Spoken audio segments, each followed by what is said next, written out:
नमस्कार दोस्तों, जय जोहार। मैं कौशल तिवारी और बिहनिया संध्या में आपका स्वागत है। जंतर मंतर में जब जैन जी ने मोदी सरकार की नींद हराम कर दी, तब कितने ही बांगड़ बिल्ले बिल बिलाने लगे थे।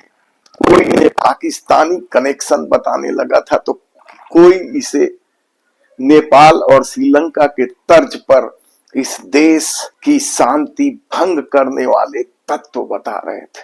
और इसका असर इस तरह पड़ा कि अब भी भारतीय जनता पार्टी के कई नेता इन बच्चों पर तीखा प्रहार कर रहे हैं, शब्द बाण भेद रहे हैं, विष वमन कर रहे हैं। और इसका असर इस कदर सत्ता पर पड़ा है कि लाल किले की प्राचीर से भी इन्हीं के मुद्दों पर चर्चा होती है। आरएसएस तो इन्हें लुभाने के लिए मोदी सरकार की आलोचना तक करने लगी। और इन बिलबिलाहट के बीच आरक्षण का मुद्दा भी जोर शोर से उठाया गया, लेकिन शायद वे लोग भूल गए हैं कि आरक्षण सिर्फ आर्थिक स्थिति सुधारने के लिए नहीं, बल्कि आरक्षण देने की एक बड़ी वजह थी उनके साथ किए जाने वाले अपमान, छुआछूत, भेदभाव, असमानता, सब कुछ इसकी वजह थी। आरक्षण क्यों जरूरी है, इसे लेकर हमने पहले भी आपसे बात की है, आपको बताया है। आज एक बार फिर यह बताने की जरूरत इसलिए पड़ी क्योंकि जिस तरह की घटनाएं सामने आ रही है वह बेहद शर्मसार है। यदि आजादी के 80 साल बाद भी संविधान में मिले प्रदत्त के बावजूद दलित वर्गों के साथ छुआछूत, भेदभाव का व्यवहार होता है, तो क्या आरक्षण सिर्फ इसलिए बंद कर देना चाहिए कि कुछ लोग आर्थिक रूप से सक्षम हो गए? ऐसे में भले ही कुछ लोग आर्थिक रूप से सक्षम हो गए हो, लेकिन उनके साथ सामाजिक भेदभाव अब भी नहीं मिटा है। इसका सबसे बड़ा उदाहरण है खुद कांग्रेस के राष्ट्रीय अध्यक्ष मल्लिकार्जुन खड़गे। वे साफ कहते हैं कि अब भी दलित वर्ग के को लेकर कुछ भी नहीं बदला है। अब भी मौका मिलते ही दलितों के साथ दुर्व्यवहार, छुआछूत की घटनाएं होते रहती। इसे सिर्फ आप एक घटना ना समझे, क्योंकि यदि कलेक्टर भी बन जाए तब भी उनके साथ इसी तरह का व्यवहार होता है। सामने ना हो तो पीठ पीछे इसी तरह की बात की जाती। तब मल्लिकार्जुन खड़गे के साथ जो घटना हुई वह बेहद शर्मसार है। हिमाचल में एक कार्यक्रम में जब उनकी सभा हुई, तो सभा के बाद किस तरीके से मंच का शुद्धिकरण किया गया वह बेहद ही शर्मनाक है। हालांकि इस घटना को खुद संसद में मल्लिकार्जुन खड़गे ने जब उठाया तो मोदी सरकार के मंत्री जेपी नड्डा ने इसे दुर्भाग्यपूर्ण बताया।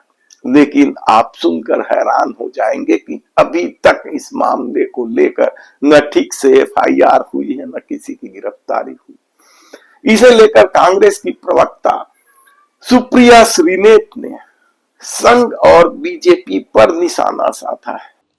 हल्द्वानी में खड़गे जी की रैली हुई और उसके बाद बीजेपी ने उस ग्राउंड का शुद्धिकरण कराया, हवन किया, शुद्धिकरण किया गया। क्यों? क्योंकि खड़गे जी दलित समाज से आते हैं। इसके अलावा और क्या कारण है? और यही बीजेपी का असली चाल, चरित्र और चेहरा है। सबसे पहले भाजपाइयों एक बात सुन लो, बाबा साहब के संविधान ने, नेहरू ने, गांधी ने, पटेल ने, सब ने मिलकर एक ऐसे आजाद भारत की, एक ऐसे स्वतंत्र भारत की स्थापना करी। इस देश को एक ऐसा संविधान दिया जिसने अनटचेबिलिटी और छुआछूत को निकाल फेंका। लेकिन आपकी असल मानसिकता, आपका असल चाल चरित्र और चेहरा वही है।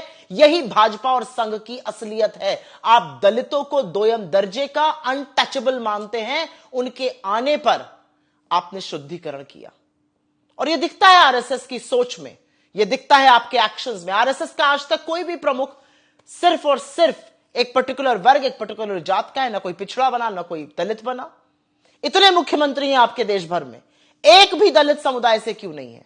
और यही आपकी जो मन में दलितों के प्रति घृणा है, नफरत है, यह दिखाता है। नरेंद्र मोदी जी, ड्रामे बाद में कीजिएगा, आज आइए इस देश के सबसे बड़े दलित नेता के इस अपमान के लिए माफी मांगिए। आपके लिए खरगे जी सिर्फ कांग्रेस के अध्यक्ष हैं, हमारे लिए वो हमारे सम्मानित नेता हैं। उनका जो राजनीतिक अनुभव है वो आपकी आधी पार्टी की एज से ज्यादा है। 10-10 बार के चुने हुए विधायक, सांसद, मंत्री, नेता प्रतिपक्ष, कांग्रेस के अध्यक्ष और चुने हुए अध्यक्ष हैं। आप लोगों की तरह पर्ची वाले अध्यक्ष नहीं है।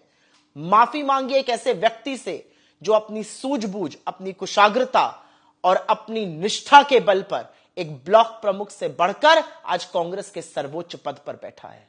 खरगे जी का अपमान पूरे दलित समुदाय का अपमान है। आपका असली चाल चरित्र और गंदा चेहरा, आपकी जो गंदी सोच है, आपकी जो घृणा है दलितों के लिए, वो दिखाता है। इस संविधान ने छुआछूत और अनटचेबिलिटी खत्म कर दी, लेकिन आपके मन से वो अभी तक नहीं निकली। माफी मांगिए इस देश से, माफी मांगिए खरगे जी से।